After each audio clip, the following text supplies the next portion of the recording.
रोज फक्त जर तुम्ही 16 ते 17 मिनिट दिलेत, तर 1 वर्षामध्ये 100 तास होतात. आता तुमच्याकडे 1 वर्ष नसेल, तर तेच डेली टाईम आहे तो इन्क्रीज करा. 32 ते 33 मिनिट केलं, तर तुमचे ते 6 महिन्यावर सहज येऊन जाईल. म्हणजे 100 तास जर तुम्ही फक्त पी-वाय-क्यू जर सॉल्व्ह केलेत आणि ते पण मी काही एका दिवसात, 2 दिवसात किंवा 4 दिवसात म्हणत नाहीये. मी 1 वर्षात किंवा 6 महिन्यात म्हणतोय. तर तुम्ही फक्त जर 100 तास जर पी-वाय-क्यू सॉल्व्ह केलं, तर मी गॅरंटी देतोय, की पुढच्या 5 ते 10 वर्षाचे पी-वाय-क्यू तुमचे खूप चांगले क्लिअर होतील. आणि एवढं जर तुम्ही चांगलं केलं, तर याची पण गॅरंटी देतोय, की तुम्हाला सर्वात आधी हे लक्षात येईल, की नेमका पेपरमध्ये पॅटर्न काय आहे? कसे प्रश्नाचा पॅटर्न आहे तो बदलतोय.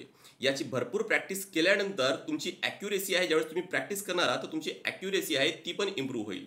आणि तिसरं तुमच्या लक्षात येईल, की आयोग आता कोणत्या थीमवर, कोणत्या पॅटर्नवर प्रश्न विचारत आहे. आयोगाचा जो इम्पॉर्टन्स आहे, कोणत्या टॉपिकला किती द्यायचा, तो कसा बदलतोय, हे तुमच्या लक्षात येईल.